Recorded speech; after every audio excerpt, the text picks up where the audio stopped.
Welcome back to Hissy Fit and Reading with Reptiles. This is my co-host Margarita, a beautiful wild-type plains or western hognose. We're in for a treat today because Adriel is reading Chapter 3 of The Wind Witch. Take it away, disembodied voice narrator. The Wind Witch, Chapter 3, Salt of the Earth. Callie's basket was full of the ginseng roots she and Daria had dug up all morning. She bade her friend goodbye and walked back home jauntily, breathing in the good air and enjoying the sounds of the birds whistling to one another. She couldn't help smiling to herself as she enjoyed this walk greatly and wondering about all of the new animals and nature she would encounter in the new world. Callie sat her laden basket on the porch and drew water from the pitcher pump and began washing her hands in preparation for the lunch her mother would have readied for her father and her to enjoy all together. The delicious potatoes she had eaten felt long ago as her stomach rumbled in protest.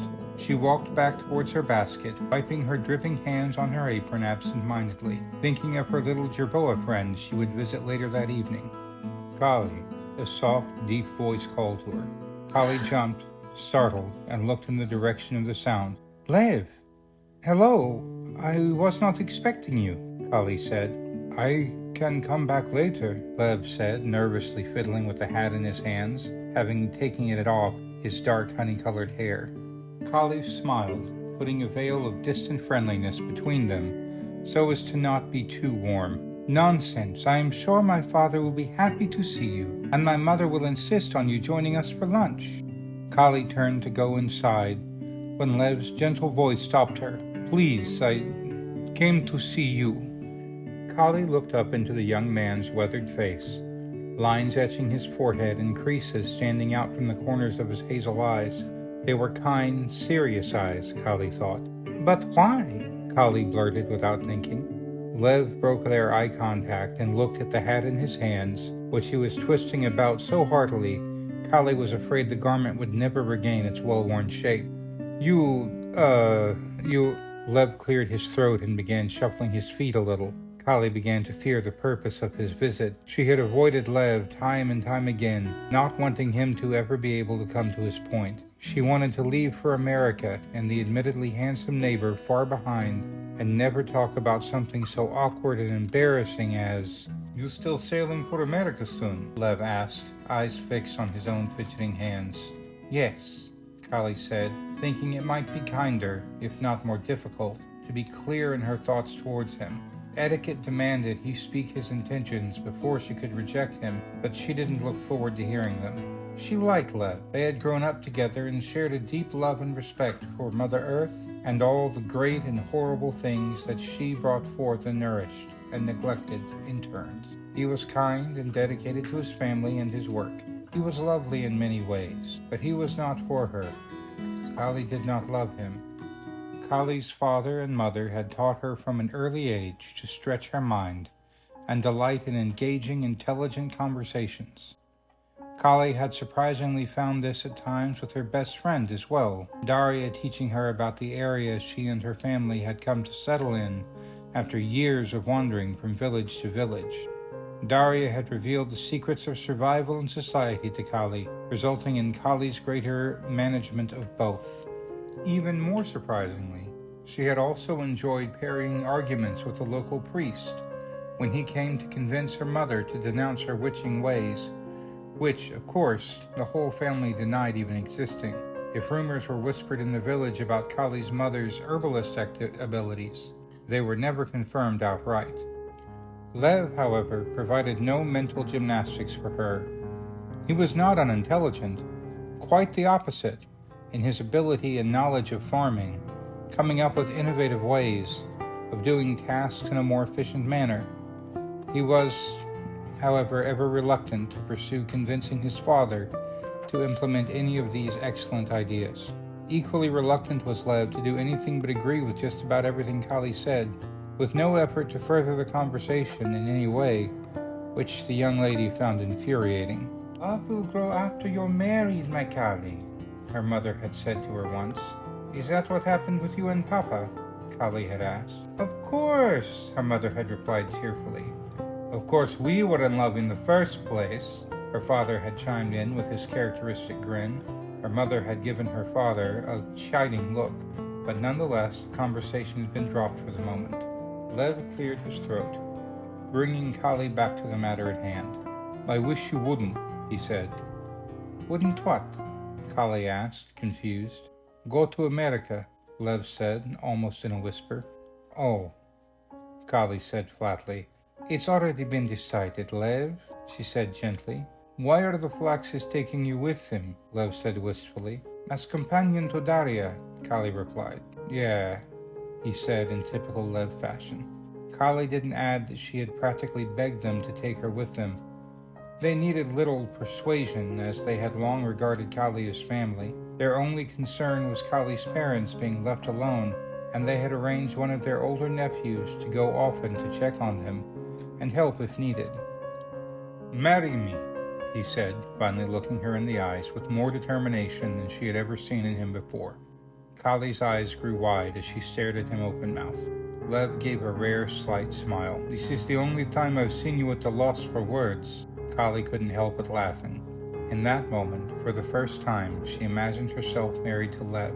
Her parents would be thrilled to have her so well settled, the most eligible bachelor in their community, not only for his property and relative wealth, but mostly because he was someone who saw Kali for the prize that they knew she was, setting Kali up in her own home, which they all knew Lev would build for her.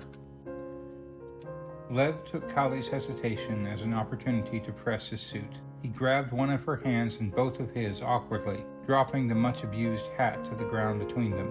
"Stay, Kali, marry me, and stay." "Lev, no!" Kali attempted to gently move her hand from his, but he held tighter. "Think how happy you would make your parents and mine," he pleaded.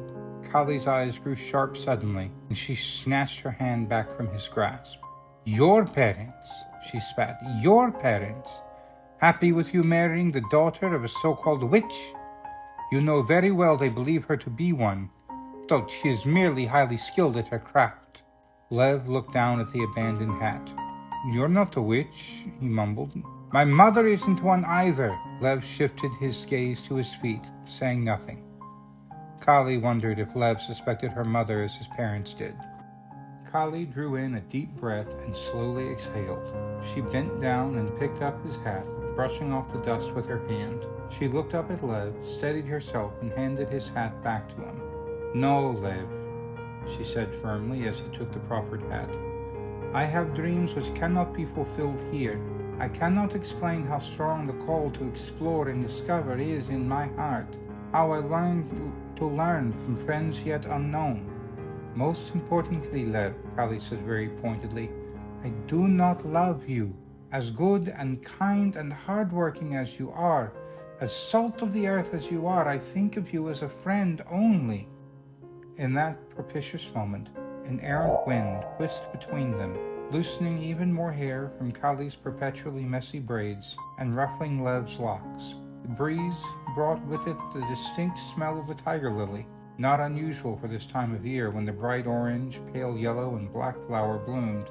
The smell reminded Kali of Natasha, who often likened herself to the striking plant, stating it was as strong, beautiful, rare, and as prized as Natasha was herself. Kali often thought it was a misplaced brag, as Natasha preferred black and white in her dress, and the flower was much more colorful. Natasha had often made the boast in the hearing of Daria, who scoffed openly, and Lev, who seemed uninterested in the comparison. Natasha, and just like that, after all these years, Kali saw very clearly what had been right in front of them the entire time, and answered one very important question. Why did Natasha hate and shun Kali so very much? Kali always assumed it was because her mother was rumored to be an earth witch, a powerful rival herbalist to Natasha's mother, and from a wandering family to boot. But there was something much more powerful, much more personal motivating Natasha's ire. "Lev, I must go in and have lunch with Mama and Papa now." Inspiration seized her, and she grabbed a few of the ginseng roots and wrapped them up in the colorful cloth that had held her potato. "Would you do us the great favor of delivering these to Dr. Vrach? You may truthfully say they are from Daria, as they come from her land. Please, Lev? Lev took the bundle from Kali and mutely nodded his head in agreement. Thank you, Lev. I really do appreciate it. Lev nodded again and, with one serious, parting look, placed his much crumpled hat on his head and walked in the direction of Natasha's house. Natasha, Kali whispered as she lost sight of Lev walking away. Have courage, Natasha. The breeze came back across Kali's face, blowing away as quickly as it had risen. End Chapter 3. Salt of the Earth. We hope you enjoyed this latest installment of The Wind Witch by Kimber, Dillon and Adriel Anderson. Have a wonderful week, and as always, be your own safe place. And don't throw a hissy fit.